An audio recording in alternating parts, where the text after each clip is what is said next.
రాజ్భవన్కు వెళ్లిన బీజేపీ నేతలు గవర్నర్ను తమిళసైని కలిసి పేపర్ లీక్పై నివేదిక అందించారు. గవర్నర్కు అందించిన నివేదిక ద్వారా నిరుద్యోగులకు న్యాయం జరుగుతుందని బీజేపీ సీనియర్ నాయకులు విఠల్ అన్నారు.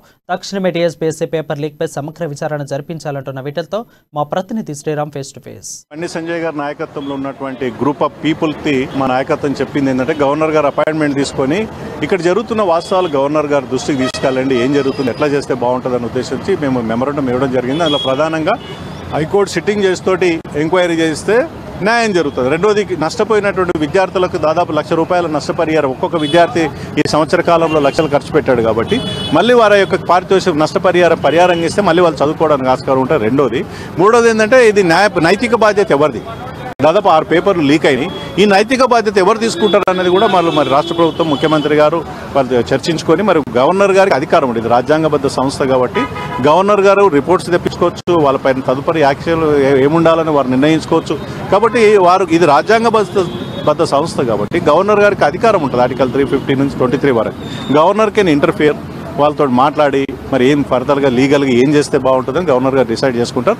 మేము గ్రౌండ్లో జరిగిన సమస్యని గవర్నర్ గారు దృష్టికి తీసుకెళ్ళాము. అయితే మనం చూసుకున్నట్లయితే దాదాపుగా గవర్నర్ కూడా గతంలో 48 గంటల్లోనే విచారణ ఇవ్వాలని చెప్పేసి కోరారు. అయితే ఏ విధమైన విచారణ ఇచ్చారనేసి ఏదైనా దాని గురించి సంబంధించి ప్రస్తావించారా? అవి గవర్నర్ గారికి ఇచ్చిన రిపోర్ట్ గురించి మాకైతే తెలియదు. వారికి బహుశా గవర్నర్ గారి దగ్గర ఉండొచ్చు.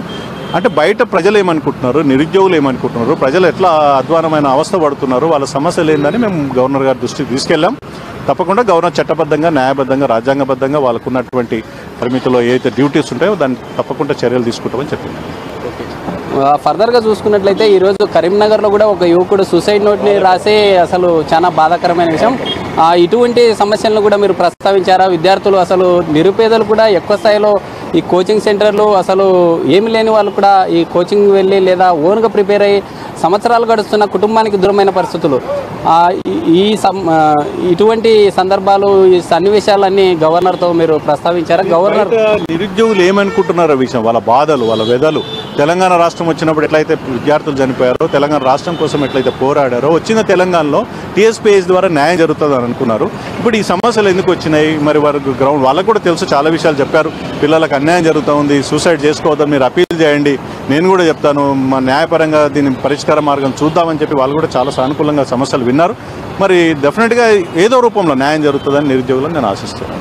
సార్, మనం చూసుకున్నట్లయితే సోషల్ మీడియాలో ఇప్పటికే టీఎస్పీఎస్సీ బోర్డు రద్దు అని చెప్పేసి వస్తూ ఉంది. దీన్ని ఏ విధంగా చూడాలి? అంటే రద్దు అంత ఈజీ కాదని నాకున్నటువంటి ఇన్ఫర్మేషన్. ఎందుకంటే ఇది రాజ్యాంగబద్ధ సంస్థ.